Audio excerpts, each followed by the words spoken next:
got some stuff I need to get off my chest. They asked me how it was in the war.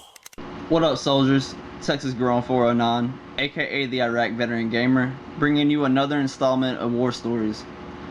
Today I'm going to talk about my most scariest moment in Iraq. We headed out on mission in the morning and we proceeded to head to a combat outpost. On the way to that combat outpost, they came over the radio and gave us intel of a possible sniper in this area.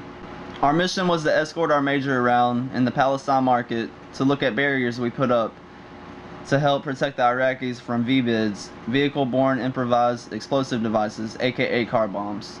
We would drive 2 miles an hour down the road and they would dismount every so often to walk around the market and get a better look at the barriers to see if we needed to put up more barriers or if we needed to move any barriers. After about 2 hours of doing this, we met up with 2 more convoys. We met up with Bravo Troop and Headquarters convoys. Bravo Troop was escorting Iraqis around to put up chains at the top of the barriers to stop them from moving the barriers. And what I heard, they weren't even supposed to be doing that mission that day. And I don't know what Headquarters was doing out there. But there was a total of about 40 to 50 of us in the same spot that they said there was a possible sniper. I was sitting in my Humvee, and next thing I'd hear is gunfire coming from behind us. I asked my gunner if he knew where the gunfire was coming from. He said, "Yeah, look in your mirror." So I looked in my mirror, and next thing I know, I see a soldier laying on his back in the middle of the road. I knew he has been shot. Next thing I know is I hear them coming over the radio, calling for a medvac. He was like, "Fuck, man down, sniper fire." I started to scan my sector a lot more because I had fear that we would get ambushed. 5 minutes later, I hear gunfire coming from behind us. That was the moment I became more scared than I ever had been in Iraq. I thought we were really getting ambushed. So I started scanning the rooftops and everybody I could see. It was actually the convoy behind us who took the sniper fire. It was their gunners shooting because they were mad. My gunner said a round ricocheted and hit his gun hatch.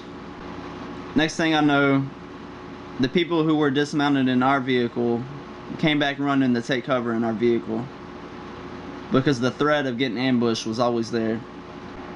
I remember sitting in my Humvee and they were getting the casualty out of the area. What they did was throw him in the back of the Humvee, laying down, and I remember seeing them driving by and his legs sticking out of the Humvee. I remember sitting there listening to the commotion of the radio. We had air support in the air because they said a vehicle fled the scene. About a half mile in front of us, there was an intersection, and we called it the loop because there was this intersection which was a circle. They said they spotted the vehicle at that intersection. I don't understand why our major didn't let our convoy go ahead and try to capture that vehicle, because come to find out, that was the vehicle that attacked us. What had happened was the sniper wasn't laying in the trunk and he had a sniper right through the keyhole of the trunk, and that's how he shot without being seen.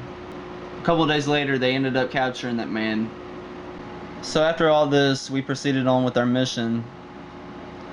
We headed to a combat outpost and then we headed back to roll back through the market.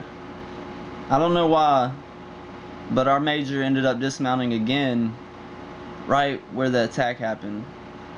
And I was thinking, why are you going to dismount the same area where we just got attacked and put all these soldiers' lives in danger? The soldier who got shot was Sgt Snell.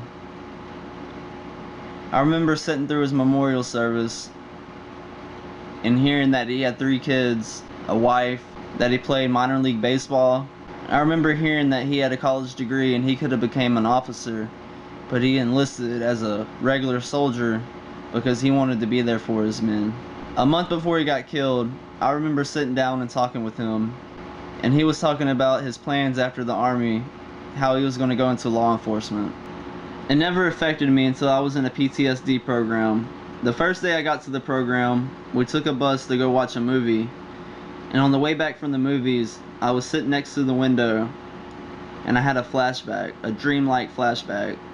And I remember looking out the window and it felt like I was in my Humvee again, and it felt like I was watching the Humvee drive by with his leg sticking out of the Humvee. At that point, I knew it affected me. It's sad to hear that he had a family and that he was destined to do good things. But that's a moment in Iraq that I'll never forget. RIP Sgt Snell. You'll never be forgotten. Sorry if that storytelling wasn't that good. I think it's just a story I have a hard time talking about. I remember when we were getting ready to go back to the States, the unit that was relieving us, I stood up and I was telling them about that attack, and I didn't do a good job of talking about it. My sergeant ended up making me sit down, and somebody else told the story. I don't know, I guess it's just something that's hard for me to talk about, but I tried to talk about it the best I could. If y'all could, please give this video a like so everybody can hear the story about Sgt Snell. I know it's not the best of story, but I think he deserves to get that remembrance.